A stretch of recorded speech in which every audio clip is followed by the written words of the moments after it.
Hola, ¿qué tal? Muchísimas gracias por acompañarnos en una nueva entrega de nuestro espacio Conversamos. Hoy les saluda Catherine Chávez, soy periodista de 13 Noticias y tengo el placer de poder conversar con don Mario Zamora, quien es el ministro de Seguridad.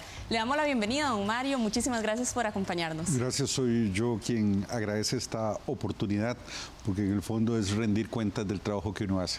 Y justamente para entrar en materia, don Mario, a mí me gustaría hablar de un tema que ha estado muy en la palestra últimamente y es el asunto del sicariato. Usted ha hablado de una profesionalización del sicariato incluso, ¿verdad? Un tema muy preocupante, sobre todo viendo la ola de violencia que hay actualmente. Llevamos unos números de homicidios completamente alarmantes. A mí me gustaría que usted me cuente qué está pasando con esto. Incluso usted ha mencionado en otras entrevistas que se tratan de unas transnacionales criminales que traen personas para profesionalizar a las personas que se quieran dedicar, por llamarlo de alguna manera, al sicariato. Cuénteme un poco de esto, Mario. ¿Cuál es el análisis que usted hace integralmente en este tiempo que usted lleva ya siendo ministro de Seguridad? Bueno, el hecho de que haya homicidas a la orden de bandas criminales que ejecutan sus órdenes de muerte no es nuevo, ha estado presente a lo largo de la historia de la criminalidad. Sin embargo, en el caso de América Latina hay un especial momento histórico justamente en la década de los 90, cuando Pablo Escobar y sus bandas inician una guerra contra las autoridades y esencialmente las autoridades policiales en Colombia. Es ahí cuando los estamentos armados de estos grupos dedicados al narcotráfico se hacen más fuertes y empieza un fenómeno en donde aparecían estas bandas colombianas, simultáneamente aparecían los sicarios, que eran sus elementos de protección y agresores ante otras bandas. Lamentablemente este fenómeno también fue copiado y profesionalizado y adaptado a nuevas condiciones en México.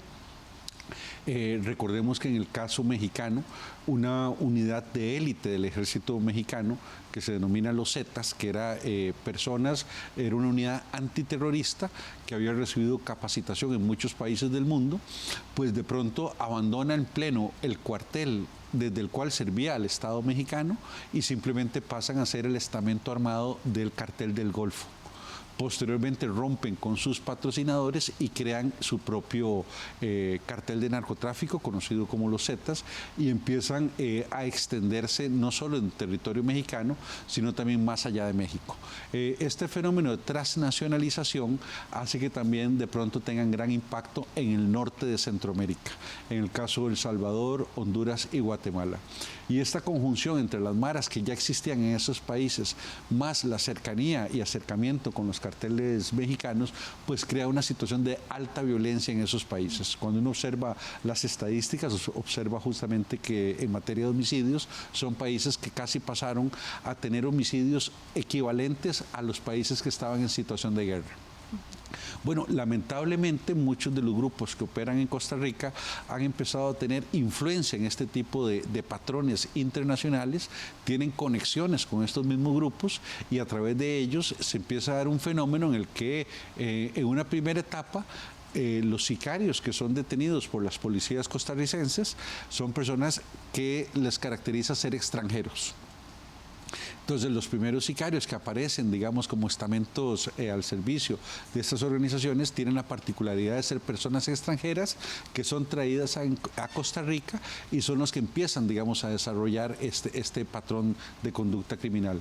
Lamentablemente, de pronto empiezan a aparecer costarricenses, personas nacidas en nuestro país, a incorporarse a las bandas en ese rol de sicariato. Y hoy, lamentablemente, vemos que hay un porcentaje de alrededor del 40-45% de los homicidios que se cometen en el país que son ejecutados por personas sicarias que se dedican a esta práctica criminal.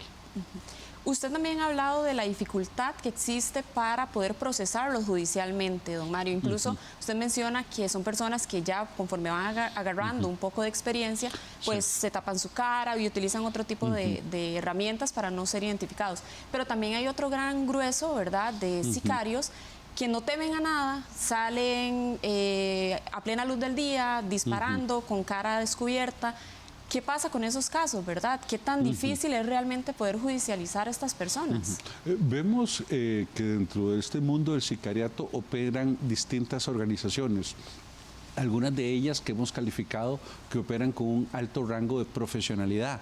¿A qué me refiero? Son los que dejan pocos o muy raros elementos de evidencia en la escena del crimen. Lamentablemente son personas que también han generado amedrentamiento previo en las poblaciones en las que actúan.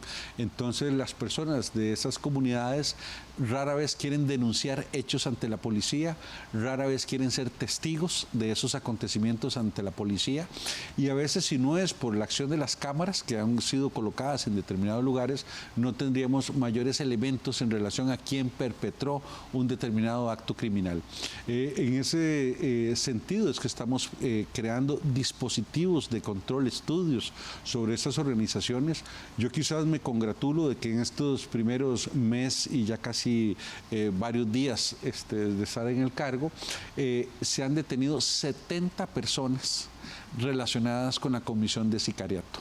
Es decir, los dispositivos están empezando a dar resultados. Esto va a ser también un proceso lento. Yo debo decirle a la población que entiendo la preocupación, entiendo el agobio, pero estamos frente a un problema que, si me permite hacer la analogía, es como el desarrollo de un cáncer en un cuerpo humano. Tenemos que someterlo a radioterapia y quimioterapia mucho y frecuentemente, y ese cáncer no va a ceder de la noche a la mañana, pero la insistencia, el trabajo sistemático, permanente, 24/7, el que nos empezará a dar resultados, y en esa línea de trabajo estamos. Ok. Don Mario, la idea también es conversar un poco del tema del tráfico de armas, que es un tema que evidentemente también preocupa muchísimo. No hay una trazabilidad real de dónde están viniendo estas armas. Son armas de grueso calibre que están literalmente amedrentando y matando a muchas personas acá en Costa Rica. Pero eso lo conversamos mejor después de la corte, después del corte comercial. Así que los invitamos a ustedes a no despegarse de la pantalla de Canal 13.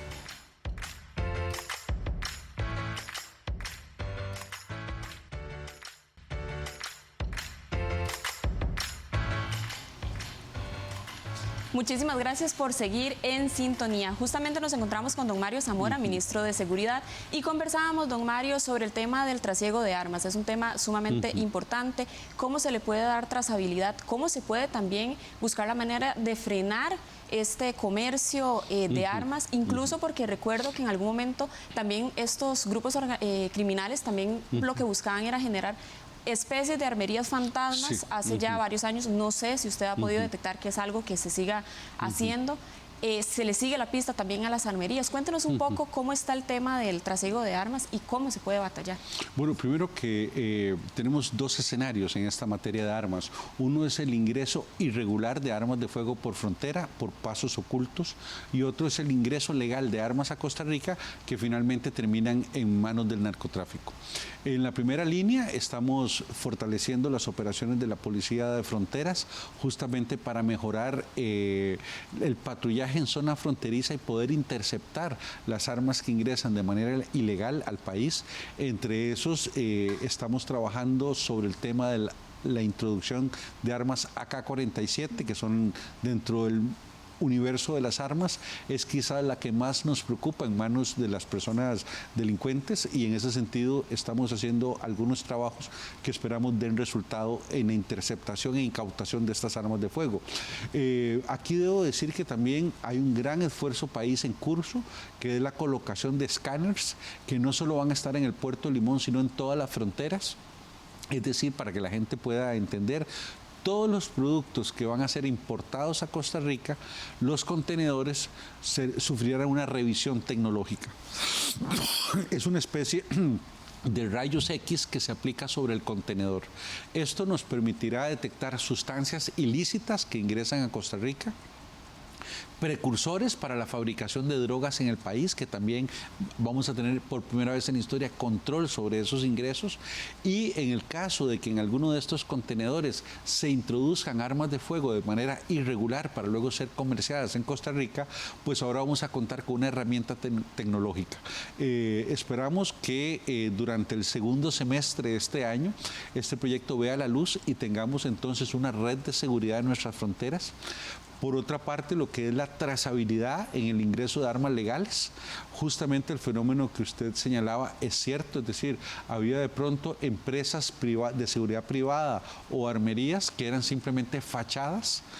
Una vez que se hacía la inspección de dónde quedaba esa armería, usted detectaba que era un lote baldío en el que nunca había sido construido nada, simplemente pusieron el requisito valiéndose de la no inspección y no verificación de requisitos. Simplemente obtenían un permiso de importación de armas de fuego, importaban 50, 60 armas de fuego y luego la empresa desaparecía. Entonces, tenemos bajo control, digamos, recientemente hemos sido muy rigurosos en la mejora de los requisitos y ahora estamos incluso trabajando en un proyecto de ley con la Comisión de Seguridad y Narcotráfico que mejoraría este tipo de controles y sería más severo en la sanción de quienes portan armas de grueso calibre que puedan tener también sanciones penales significativas porque solo el porte del arma nos da ya un elemento que puede correlacionarse con este mundo del sicariato, que es nuestro principal objeto de lucha desde la policía.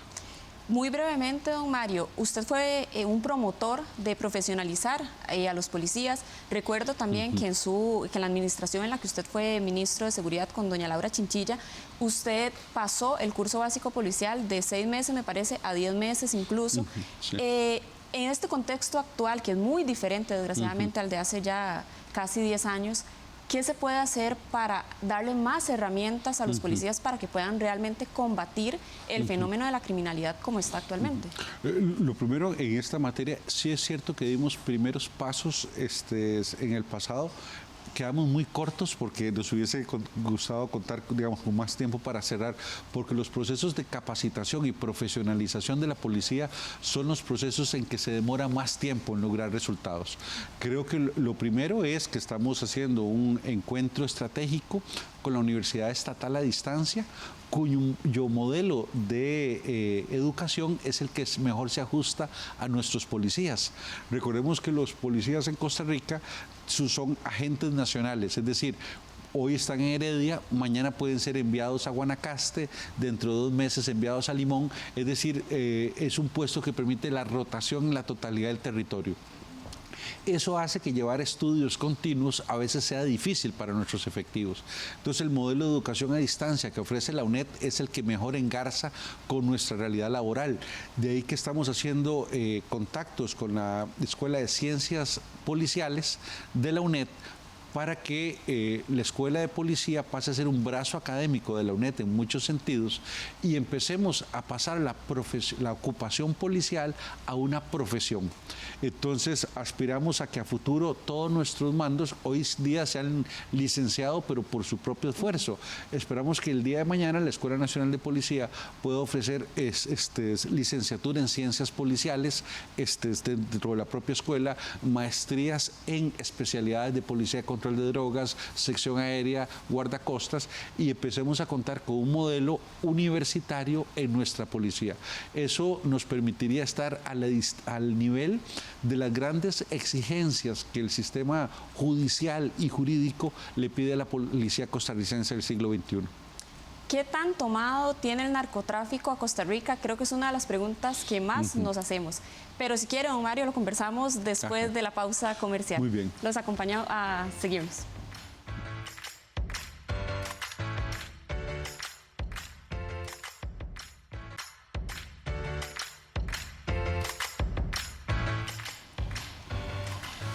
Muchísimas gracias por seguir con nosotros. Don Mario Zamora, ministro de Seguridad.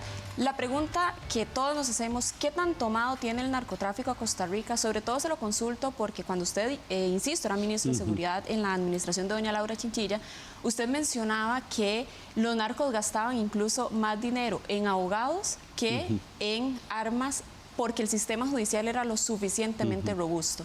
Incluso también usted mencionaba o consideraba que la narcoactividad no había llegado a un punto tal para generar enfrentamientos con las autoridades. ¿Sigue pensando usted lo mismo, viendo cómo ha aumentado la criminalidad? ¿Considera que ya ese escenario tan feliz, por decirlo de alguna manera, no es el mismo? Bueno, en este momento lo que estamos viendo es que la incorporación de jóvenes en el mundo del sicariato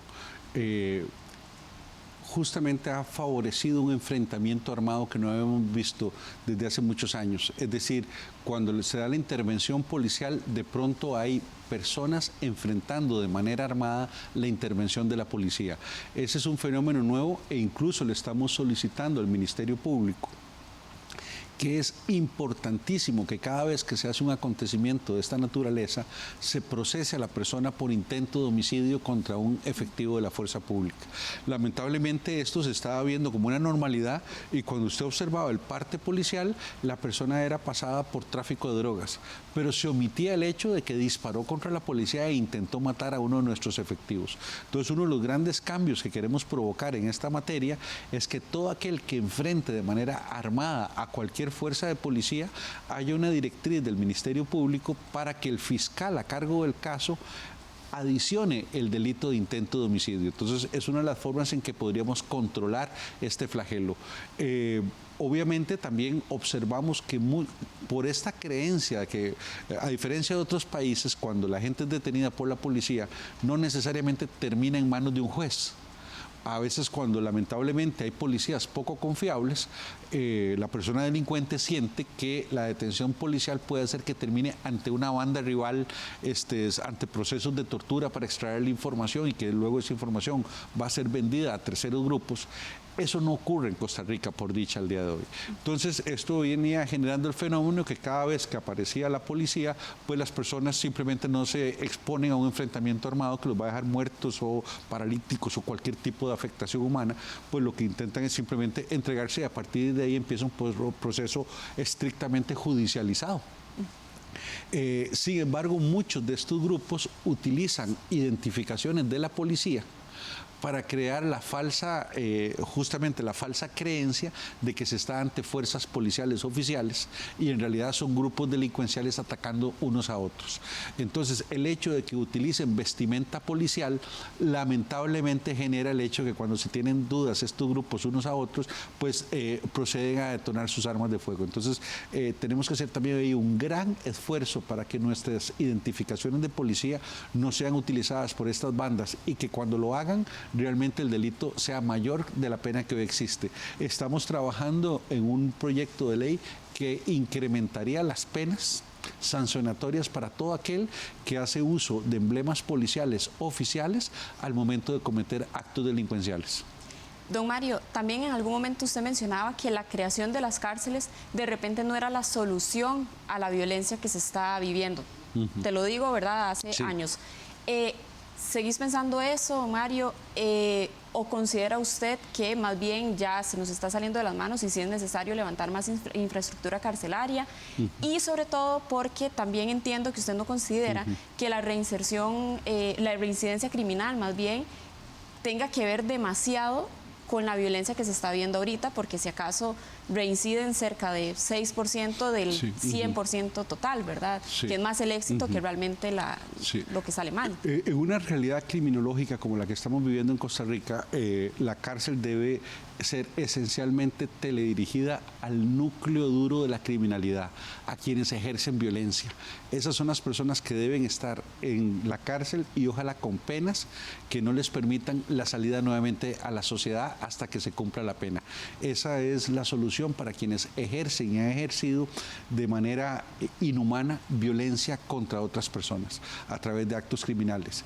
Obviamente esto rompe, digamos, los paradigmas que hemos venido teniendo en Costa Rica, en donde hemos venido creando un número importante de delitos porque en el país queremos resolver todo con cárcel. usted ve que todas las sanciones en general en cualquier escenario es una pena carcelaria. Incluso hasta me llamaba la atención, hace poco estaba leyendo una ley sobre el uso de la bandera, que tiene que tener una especificación técnica, y se dice que todo aquel que utilice el pabellón nacional sin esa especificación será sometido a una pena de cárcel. Bueno, queremos, tal parece que hasta resolver todo mediante la sanción carcelaria, y eso también nos debe enfrentar como sociedad al hecho de que no todo se soluciona necesariamente con cárcel. Tenemos multas que poco se utilizan en Costa Rica y son de gran efectividad. Entonces yo sugeriría, y ante la sede legislativa, que a veces para ciertas conductas, antes de una pena carcelaria, explorar la posibilidad de multas, que es una opción que disuade la comisión de esa conducta, y no necesariamente la amenaza de la cárcel es la que disuade a la persona de cometer la conducta. Entonces, creo que desde el punto de vista de política criminal, tipificación penal, deberíamos tener el tema sancionatorio con nuevas y mejores ideas, y no solo estar reducidos a que la cárcel es la forma en que lo resuelve todo en el país. Don Mario, cuando usted salió en el 2014 de aquella administración, dejó el país en números bastante bajos en temas de violencia, incluso no era ni siquiera una preocupación para los candidatos de aquel momento. El contexto evidentemente es muy diferente, pero en forma muy resumida, ¿qué pueden esperar los costarricenses para cerrar ya esta entrevista de usted en esta nueva administración? Yo lo que lamento fue que al lograr, porque realmente no fui yo, fueron 14,000 policías los que hicieron el trabajo. Cuando todos esos colegas se pusieron la camiseta y lograron esa reducción histórica en la criminalidad, el premio que recibió el Ministerio de Seguridad Pública fue que se le quitaron todos los impuestos que llegaron a mejorar la prestación del servicio policial y fueron redirigidos a otras áreas. Nuevamente el ministerio cayó en una pobreza extrema, que es la que ha mantenido durante años. Entonces creo que la sociedad costarricense premió ese esfuerzo por mejorar la seguridad, y cuando eliminó el tema como un problema público y lo eliminó de los primeros lugares, la reacción política fue inmediatamente desproveer al ministerio de los recursos básicos y necesarios con los cuales se debía seguir prestando el servicio de seguridad pública. Pues hoy, lo que puedo decirle yo a los costarricenses es que nos encontramos frente a un fenómeno más consolidado, más profesionalizado, más virulento, más internacionalizado, con presencia cada vez más fuerte de carteles en nuestro territorio, y ante ese hecho el compromiso es más y mayor trabajo en todas las áreas. Estamos comprometidos a dejar nuestro mejor esfuerzo en este proceso que nos encomendó el presidente de la República, en este reto. Lamentablemente no puedo decir fechas ni plazos de tiempo, pero me sentiría muy honrado si al menos nos acercáramos a esos resultados finales que se lograron algunos años atrás. Vamos a hacer nuestro mejor y mayor esfuerzo para que así sea. Listo, don Mario, le agradezco muchísimo el tiempo que se tomó para conversar con nosotros sobre este tema. Es un tema que tiene muchísimas aristas y creo que se tomarían horas de horas para poder incluso encontrar alguna solución. Le agradezco a usted también la sintonía. No se despegue de su pantalla de Canal 13. Los invitamos a seguirnos también por nuestras redes sociales. Muchísimas gracias.